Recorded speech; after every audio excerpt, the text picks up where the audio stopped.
taku moyak. Koyake yai koyake. Meta Opang Minahasa Waya Channel. Disclaimer. Yang ada di dalam konten video ini adalah rangkuman dari berbagai sumber yang menjadi versi Minahasa Waya Channel. Jika ada perbedaan sudut pandang, silakan ikuti versi yang menurut Anda benar. Please enjoy this video.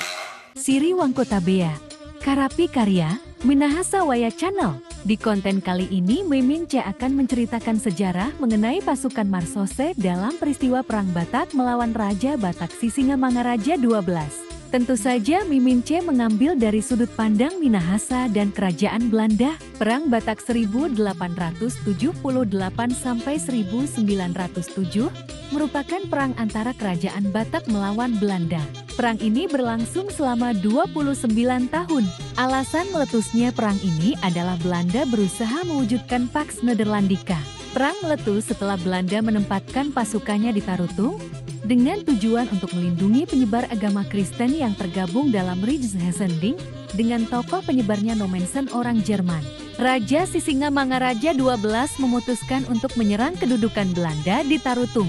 Perang berlangsung selama 7 tahun di daerah Tapanuli Utara, seperti di Bahal Batu, Siborong-Borong, Balige Laguboti, dan Lumban Julu. Pada tahun 1894, Belanda melancarkan serangan untuk menguasai Bakara, pusat kedudukan dan pemerintahan Kerajaan Batak.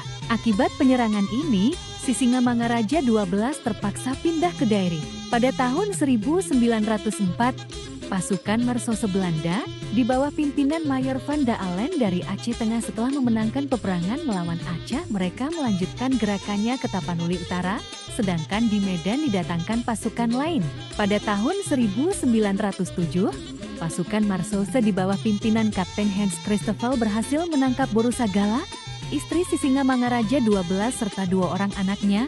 Sementara itu Sisingamangaraja 12 dan para pengikutnya berhasil melarikan diri ke hutan Simsim. Sisingamangaraja 12 adalah seorang pemimpin agama Parmalim dan Raja Batak yang dihormati dan disegani di seluruh tanah Batak dan Tapanuli. Pengaruhnya berkurang dengan adanya sekolah-sekolah dan larangan Belanda melakukan kebiasaan adat lama.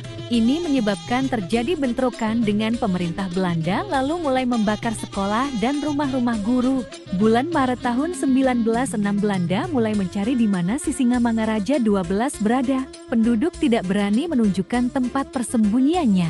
Januari tahun 1907 ada berita bahwa Tuan Purba, seorang pemimpin di utara Danau Tauba, dan Teku bin Blang Pidi dengan pasukan orang Aceh bertemu dengan Sisingamangaraja di daerah Cimendang. Ditugaskanlah pembantu Letnan Christoffel orang Swiss yang kemudian menjadi Komandan Marsos Kolonmation memimpin operasi pencarian Sisingamangaraja. Pada tanggal 14 April, Christoffel dengan kekuatan 40 Marsose Batalion ke-6 ditambah 40 Marsose dari markas Sidikalang Kelintong.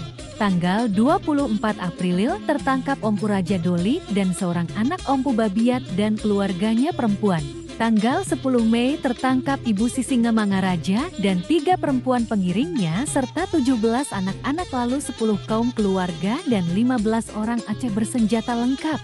Tanggal 6 Juni di Lai Guntur tertangkap 5 anak dan 2 pengiring. Rupanya Sisingamangaraja tidak lagi bersama keluarganya. Karena banyak pasukan yang sakit kekuatan ditambah 3 brigade yang langsung ke Kampung Alahan dan terus ke Piraja. Di sana dilakukan pengepungan Sisingamangaraja dan pengikutnya dan kepada mereka diminta menyerah. Beberapa pengikutnya lari melompat ke jurang dan Sisingamangaraja yang terluka tidak dapat melarikan diri. Kini sudah dikelilingi oleh Marsos Sersan. Johannes Rotikan, seorang Marsose van Minahasa Land. Berikut adalah bukti dokumen mengenai Marsose van Minahasa Land yang ikut bertempur di Aceh lalu ke Perang Batak. Menurut dokumen itu disebutkan pada 17 Juni tahun 1907, Marsose yang dipimpin oleh Christoffel sukses karena dapat membunuh Sisingamangaraja 12 setelah pengejaran selama 20 jam. Sisingamangaraja disusul di sebuah jurang dan saling tembak. Dan Sisingamangaraja sendiri akhirnya ditembak mati oleh seorang Marsos Ambon aslinya van Minahasa Land. Karena saat itu orang Minahasa digabungkan dengan orang Ambon dalam satu regu. Beliau bernama Johannes Rotikan ketika Raja Sisingamangaraja mencoba memukulnya dengan rancong. Menurut cerita Putri Sulung Sisingamangaraja yang berada beberapa meter di depan ayahnya, Ayahnya mencoba menyerah dan mendengar ayahnya berkata, "Au si Singamangaraja, saya si Singamangaraja." Kapten Christopher membawa jenazah si Singamangaraja dan anak-anaknya ke pasar balik. Dengan cara ini dapat diberikan bukti kepada penduduk bahwa pemimpin mereka telah meninggal. Dokumen lainnya mengatakan bahwa si Singamangaraja kena luka dan minta ampun. Dia dikelilingi oleh para Marsosevan Minahasalen, diantaranya adalah Rotikan, Watulingas, Karundeng, dan Sualang. Kemudian majulah Rotikan ke muka menghampiri si Singamangaraja yang memegang sebuah rencong. Lalu Rotikan memerintahkan supaya rencong itu dibuang, maka si Singamangaraja pun melompat hendak menikam Rotikan. Akan tetapi Rotikan tak bergerak dari tempatnya. Hanya si Singamangaraja jatuh kena tembak di hadapannya Rotikan karena ditembak oleh Rotikan. Tanggal 18 Juni dengan dikawal satu brigade, jenazah si Singamangaraja 12 dibawa ke Tarutung untuk dimakamkan. Awalnya makam si Singamangaraja 12 berada di kota Tarutung. Kemudian Presiden Soekarno berinisiatif memindahkan makam tersebut ke Balige pada tahun ke-1953. Alasannya karena Balige merupakan tempat pertama kali meletusnya Perang Batak antara pasukan si Singamangaraja 12 dengan pasukan Marsose Belanda. Oke, cukup sekian cerita sejarah mengenai Perang Batak melawan pasukan Marsose van Minahasalen. Yuk di-like, Comment and share. Subscribe. dan aktifkan loncengnya.